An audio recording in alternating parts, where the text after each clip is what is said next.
Have you ever stopped to wonder if the internet could be, well, more permanent? If the stuff you read and rely on could just exist forever, without being at the mercy of some company to keep it online. Well, today we're going to dive into a tech stack that's trying to do exactly that.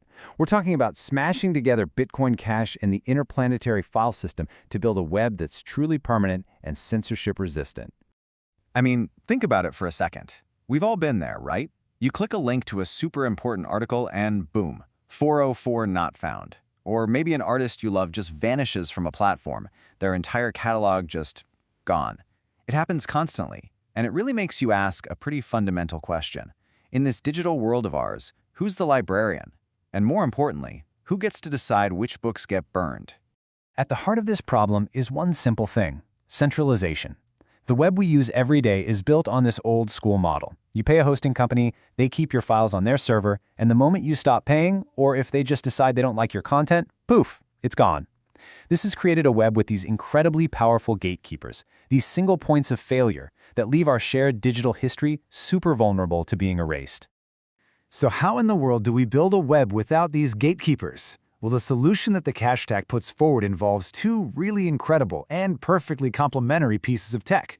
On one side, you've got Bitcoin Cash, BCH, which acts like a global, public, unchangeable notary. And on the other side, you have IPFS, the Interplanetary File System, which is kind of like a magical decentralized library that can't be shut down. Now, this is where it gets really, really cool. Look at how perfectly these two systems fit together. It's like a puzzle. BCH handles everything to do with value and proof. So the money, the tokens, and that all-important verifiable proof that a payment actually happened. The thing is, blockchains are absolutely terrible at storing big files. That's where IPFS swoops in. It handles the actual data, the heavy lifting of the files, the images, the videos, and spreads them across a peer-to-peer network, which makes them incredibly hard to censor or take down. One is the ledger, the other is the library. So let's just quickly get on the same page. Bitcoin Cash is our layer of trust here. It's this public blockchain where every transaction is permanent. It can't be changed, it can't be reversed. And in this system, it's not just for sending money around. It's being used to create tokens and, this is the key part, to write these tiny, rock-solid proofs into its permanent ledger that basically shout, "Hey world, something important happened right here." And then we have IPFS. Now this is a real mind-bender. Instead of asking a server, "Where is my file?" IPFS asks the entire network, "Who has the file with this content?" Every single file gets a unique fingerprint based on what's inside it, called a Content ID, or CID. If you change even one single pixel in a picture, the CID changes completely. This is what makes the data tamper-proof and lets anyone, anywhere, grab that file without ever needing to know which specific server it's sitting on. Okay, so we've got a blockchain for our proofs and this distributed network for our files. How do we get them to talk to each other? Well, that's where the secret sauce comes in. It's a system called the Pin Claim Protocol. This is basically the rulebook that connects a payment made on the blockchain to a specific file stored in that decentralized library. Let's walk through how it actually works. All right, here's the play-by-play. Step 1. You upload your file to IPFS and you get back its unique CID, that digital fingerprint. Step 2. You make a very special kind of payment by burning, which just means verifiably destroying a tiny amount of a special token. That act of destruction is your proof of payment. Step 3, you create what's called a PIN claim right on the blockchain, which includes that proof of payment and your file's CID. Step 4, automated services called indexers are constantly watching the blockchain and they spot your claim. Step 5, a whole network of independent hosting services sees your claim, checks that it's valid, and then pins your file, which is their promise to keep it online. And finally, Step 6, multiple services all over the world do this, creating some serious redundancy. So, if you remember one thing, it's this. The PIN claim is the absolute linchpin of this whole system. It's just a simple, public, and totally verifiable message that's etched forever into the Bitcoin Cash blockchain. Think of it like an unbreakable public contract that says, "I've paid to host this file, and here is the undeniable proof." It's there for anyone on the network to see and act on. But hang on, I mentioned a weird kind of payment, burning tokens. This isn't like paying your monthly Dropbox subscription. This is a totally different economic model, an engine that powers this entire system without needing a company in the middle. Let's take a look at this proof of burn idea. Proof of burn is pretty much what it sounds like.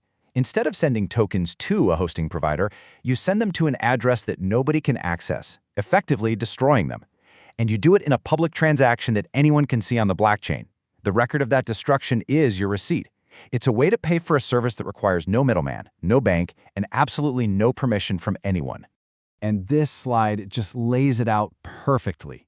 On the left, you've got the old world. You pay a company. Simple, but that company is a gatekeeper. On the right, you've got this wild new model. You, the user, perform an action, the burn, that the entire network can recognize as valuable.